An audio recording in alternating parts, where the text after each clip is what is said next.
நான் இந்த இடத்துக்கு வந்து ஒரு 1 1/2 மணி நேரம் ஆச்சு. எதார்த்தமா 25 வருஷம் கழிச்சு மறுபடியும் வர்றேன். இந்த இடத்துல ஓரமா அப்படி ஒதுங்கி இப்படி போலான்னு பார்க்கும்போது ஆசான் என்னை ஆட்கொண்டார். அப்புறம் தான் தெரிஞ்சுச்சு வந்து போகர் மகரிஷி என்னை ஆட்கொண்ட விஷயம் எனக்கு மெய்சிலிர்க்க வைத்தது. ஆசான்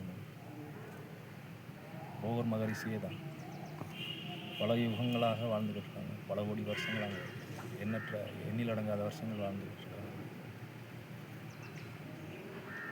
எனக்கு முருகப்பெருமான் ஆரம்ப காலத்தில் எனக்கு பூர்வமத்தில் எனக்கு தீட்சை கொடுத்தாரு. சொப்பனத்தில் சமாதியிலேருந்து வந்து எனக்கு கொடுத்தாரு.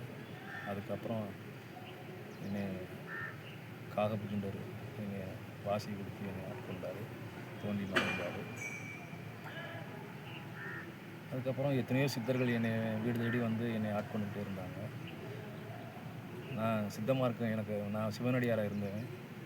முப்போதும் சிவ பூஜை பண்ணக்கூடியவன். வயது 60 ஆகுது. இப்போ இந்த வருஷத்தில் தான் எனக்கு எல்லாத்தையும் காட்டி கொடுத்தாங்க. நான் எடுத்துக்கொண்ட கருத்தேடி வந்ததுனால உடம்பை ஒரு இடத்துல வச்சுட்டு கருத்தேடி வந்ததுனால எனக்கு அபிலாசைகள் இருந்தது. அதனால் 60 வருஷங்கள் எனக்கு அது மறைக்கப்பட்டது. ஆனால் சுத்த சிவனடியாராகவே பேர் புகழ் பெருமைக்கு மயங்காமல் வாழ்ந்து கொண்டிருந்த காலத்தில் இந்த வருஷம்தான் எனக்கு என்னுடைய உடம்பு எந்த இடத்துல இருக்குதுன்னு காட்டி கொடுத்தாங்க. என் மனைவி தவறினாலும் மறுபடியும் 7 முறை அதே உருவத்தில் வந்து நேருக்கு நேராகவும் வந்து சொப்பனத்துலேயும் வந்து பல சாட்சிகள் சொன்னாங்க. நேருக்கு நேராகவும் வந்தாங்க. என் பிள்ளைகளுக்கும் வந்தாங்க. எனக்கு மகன் ஒன்று, மகள் ஒன்று. அவங்களுக்கும் நேர்லேயே வந்தாங்க. சேலை கட்டி வந்தாங்க.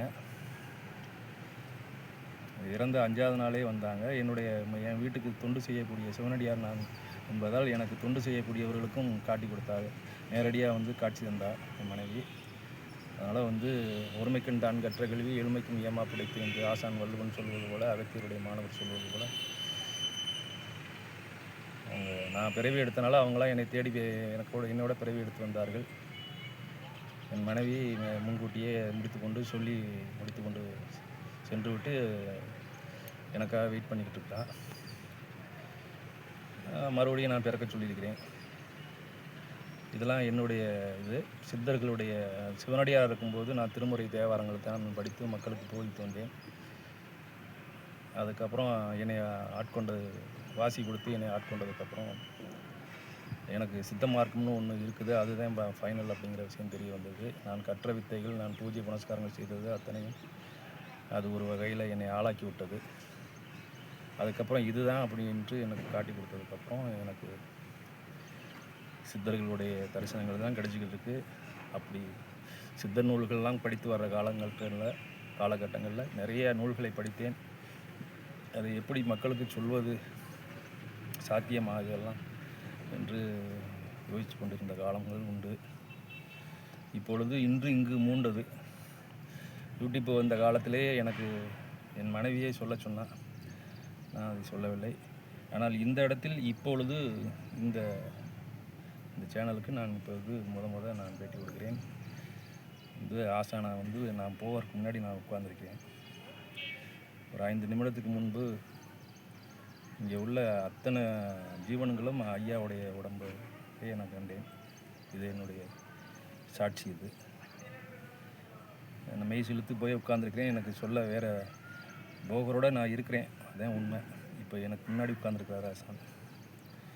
படித்த காலங்களில் சித்தர்களில் மிகவும் இலகிய மனது உடையவர் போகரையா. மிகவும் இலகிய மனது உடையவர் கோரக்கரையா. கோரக்கரை எனக்கு தரிசனம் இன்னும் தரவில்லை. அகத்திய பெருமான் தரிசனம் வந்து பலமுறை